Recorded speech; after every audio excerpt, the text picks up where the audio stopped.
بے-رحم احتساب اور ہم مختلف چینلز پر بار بار ایک نیوز چل رہی تھی کہ آرمی چیف نے آرمی آفیسرز کی سزائے موت اور دوسری سزاؤں کی توثیق کر دی۔ آرمی چیف کے اس اقدام سے آرمی کے بارے میں میرے دل میں عزت اور تکریم اور بڑھ گئی ہے۔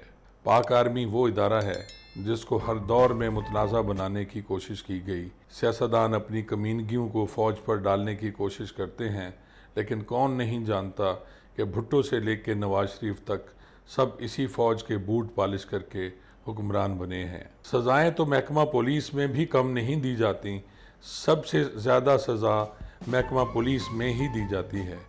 پولیس کے افسران کو باقی سزاؤں کے ساتھ ساتھ شکر ہے سزائے عمر قید اور سزائے موت کا اختیار نہیں، ورنہ سارے رینکرز پولیس ملازمان کانسٹیبل سے لے کر آدھے جیل میں ہوتے اور بقیہ سزائے موت یا عمر قید پا جاتے، اور جو بچ جاتے وہ پی ایس پی کلاس ہی رہ جاتی۔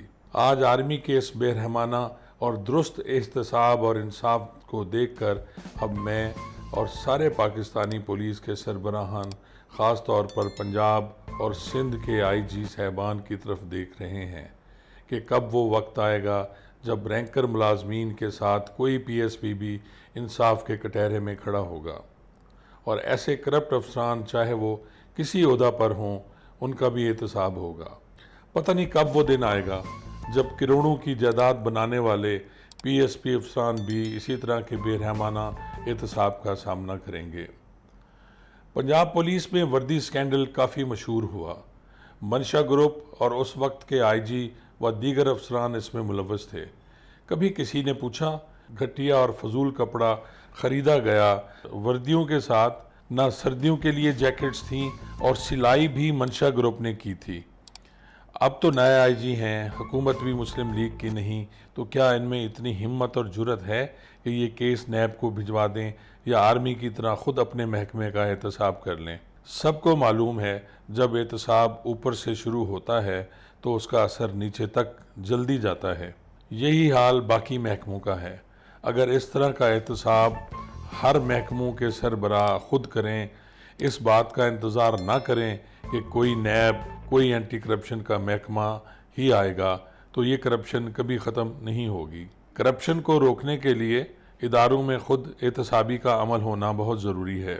عدلیہ ہو یا انتظامیہ، سب کو آرمی کے طرح احتساب کے طریقہ کار پر چلنا ہوگا، تاکہ ان سیاستدانوں کو یہ کہنے کا موقع نہ ملے کہ صرف ہمیں سیاسی انتقام کا نشانہ بنایا جا رہا ہے۔ کوئی میٹر ریڈر یا سائیکل والا بھی یہ بہانہ نہ بنا سکے کہ جب اس سے جائیداد کا پوچھا جائے تو بولے اسے سیاسی انتقام کا نشانہ بنایا جا رہا ہے۔ پارلیمنٹ کا اپنا خود احتسابی کا نظام ہو، پر یہاں یہ کیسے ہو سکتا ہے جہاں ہر شاخ پہ الو بیٹھا ہو؟ سیاستدانوں کی طرح سی ایس ایس کلاس بھی اپنے بیچ میٹس کو بچاتی ہے۔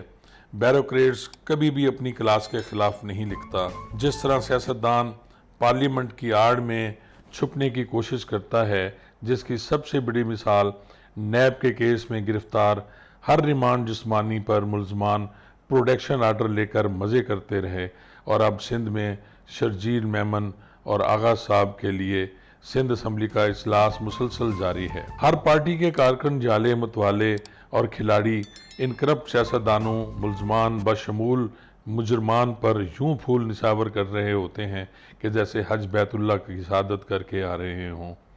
ہماری قوم شاید اندھی ہو گئی ہے کہ انہیں ان کی کرپشن نظر ہی نہیں آتی۔ دیکھتے ہی دیکھتے لاکھوں کی جائیدادیں کروڑوں اور اربوں خربوں میں تبدیل ہو گئیں، پر کارکن تو کارکن ہے، کرپٹ لیڈر کی گاڑی کے آگے ناچے گا، وہ بھی ایک پلیٹ بریانی پر۔